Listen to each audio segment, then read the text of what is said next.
Welcome back to the channel, where the stories are raw, the truth is unfiltered, and Africa is seen not through the lens of poverty, but through the fire of power, purpose, and promise.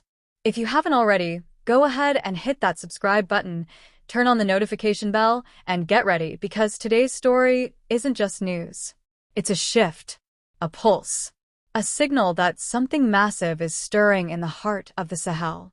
The Sahel will not remain poor. When President Ibrahim Traoré of Burkina Faso said those 7 words, he didn't just drop a political line.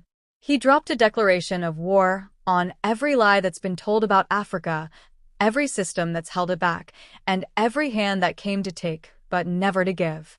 It wasn't just for applause. It was a promise, a warning, and a spark. We're not here to romanticize. We're not here to repeat what the mainstream feeds us. We're here to dig deeper, because Traoré's message isn't just about Burkina Faso. It's about a region long written off as broken, standing up and saying, "You've underestimated us for the last time." He didn't say might not. He didn't say we hope.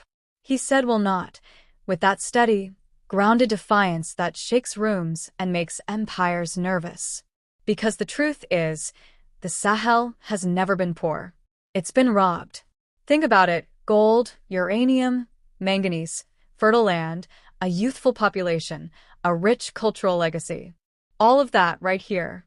And yet, decades of international headlines have reduced the Sahel to 3 words: instability, terrorism, poverty. But behind that narrative is something darker: exploitation. Multinational corporations draining resources. Foreign militaries masquerading as saviors.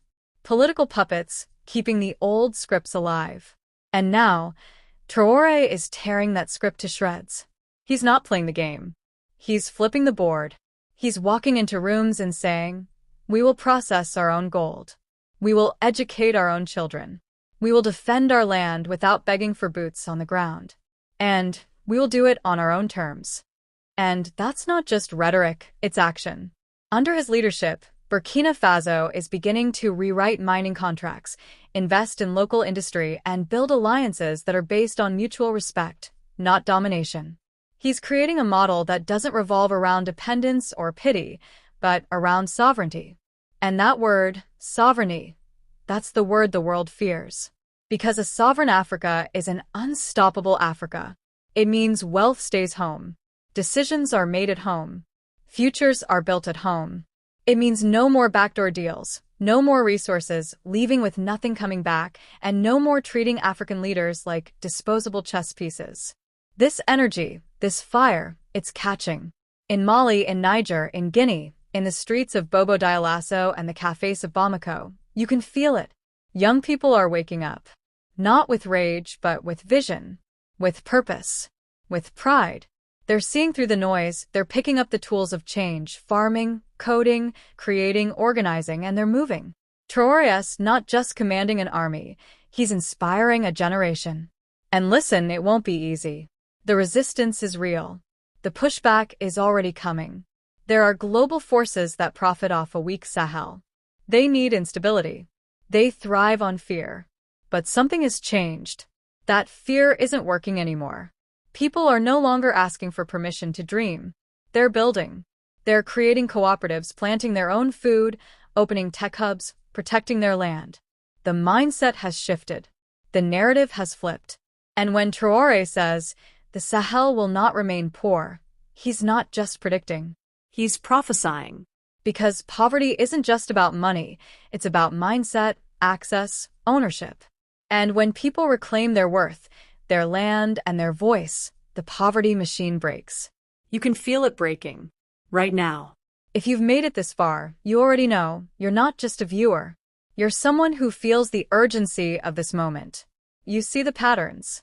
You know that what's happening in Burkina Faso is bigger than Burkina Faso. You know this isn't just news. It's history unfolding in real time. So don't just watch, engage. Subscribe. Share this video.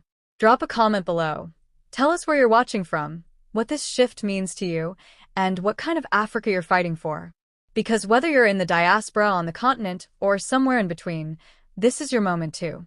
The rise of the Sahel is not a solo mission. It's a movement. And if Traoré's voice is the spark, you are the flame. The Sahel will not remain poor. Africa will not stay silent. And this channel will be here to document every single chapter of the comeback. Stay tuned. Stay loud. Stay woke.